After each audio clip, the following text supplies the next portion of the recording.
बड़ी मुश्किल से घर चल रहा था। एक दिन कालू कौवे के पेट में दर्द उठा तो उसे लेकर अस्पताल गए।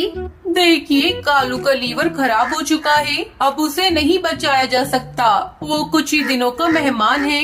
ये सुनकर टुनटुनी और उसकी सास दोनों रोने लगी, पर क्या कर सकती थी। कालू ने शराब पी पी कर अपने शरीर को कमजोर कर लिया था।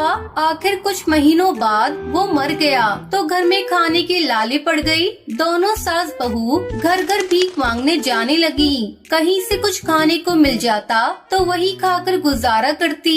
एक दिन दोनों एक बड़े घर के सामने भीख मांगने पहुंची तो उस घर की मालकिन उनके लिए रात का बचा कुचा खाना ले आई। अरे तुम दोनों तो बहुत ही कमजोर और बीमार लग रहे हो, क्या बात है? हमने पिछले 2 दिनों से अनाज का एक दाना भी नहीं खाया है।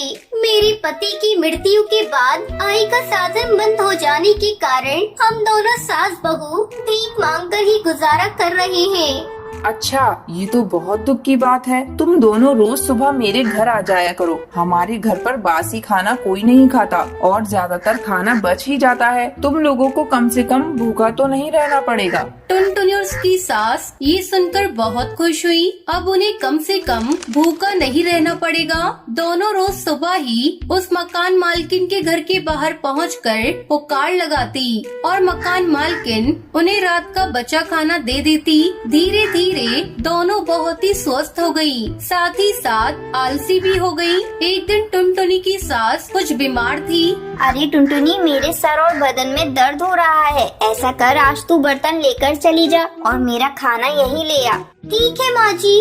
टुनटुनी वहाँ पहुँची तो पता चला पिछली रात उनके घर मेहमान आए थे। हवेली का नौकर कई तरह के पकवान लेकर आया।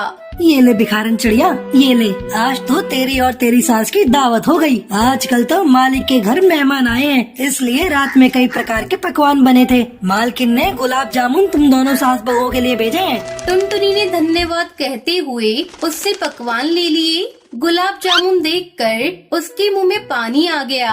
अरे वाह, ये गुलाब जामुन तो बड़े ही टेस्टी लग रहे हैं। माँ जी की तो तबीयत खराब है, क्यों ना मैं इन्हें यही खा लूं। टुनटुनी ने दोनों गुलाब जामुन गपागप से मुंह में डाले और बाकी के पकवान लेकर अपने घर आ गई। टुनटुनी की सास तो इतने सारे पकवान देखकर खुश हो गई। आज तो बहुत कुछ मिलेगा भीख में। हाँ माँ जी, कल मालकिन के घर मेहमान आए थे, इसलिए कई पकवान बने थे। सास चिड़िया को प्लेट में चाशनी दिखी तो वो बोली, अरे प्लेट में ये चाशनी कैसी है? क्या कोई मिठाई भी थी? मिठाई नहीं तो, मिठाई तो नहीं थी, शायद गलती से चाशनी गिर गई होगी। सास समझ गई कि टुनटुनी झूठ बोल रही है और वो इस बात से नाराज हो गई कि टुनटुनी ने अकेले ही सारी मिठाई खा ली। अगले दिन खाने के कारण टुनटुनी का पेट खराब हो गया, उसे उल्टी और दस्त हो रहे थे, इसलिए टुनटुनी की सास अकेले भीख मांगने चली गई। अरे वाह वाह वाह, लो आज तो बहुत खाना बच गया है। तुम दोनों 3 दिनों तक खाओगी तो भी खत्म नहीं होगा। मालकिन ने आज भी बहुत सारा खाने पीने का सामान दिया और उसमें 2 पीस रसमलाई भी रखी थी। रसमलाई देखकर तो सास के मुंह में पानी आ गया और वो सोचने लगी, अरे वाह, कल टुनटुनी ने अकेले अकेले रसगुल्ले खाए थे, आज मैं अगर अकेले अकेले रसमलाई खा लूं तो कोई हर्ज तो नहीं। इसे कहते हैं जैसे को तैसा।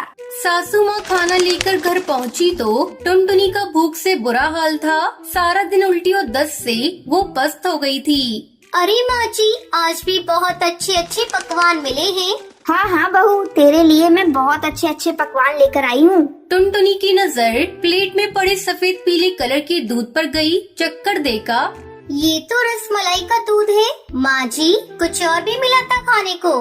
नहीं तो, कुछ तो नहीं मिला। झूठ मत बोलिए, मुझे लगता है आज रसमलाई मिली थी। नहीं बहू, रसमलाई तो नहीं मिली। जैसे तुझे कल रसगुल्ले नहीं मिले थे, वैसे मुझे भी रसमलाई नहीं मिली। अच्छा, तो आप मुझसे बदला ले रही हैं।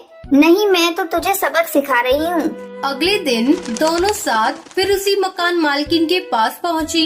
अरे तुम दोनों कब तक दूसरों के घर भीख मांगोगी? अगर खुद कुछ काम करो तो भोजन और धन दोनों का बंदोबस्त हो जाएगा। मुझे इस बुढ़ापे में कौन काम पर रखेगा?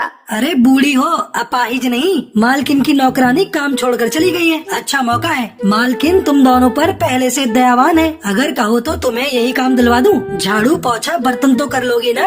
हाँ हाँ, वो तो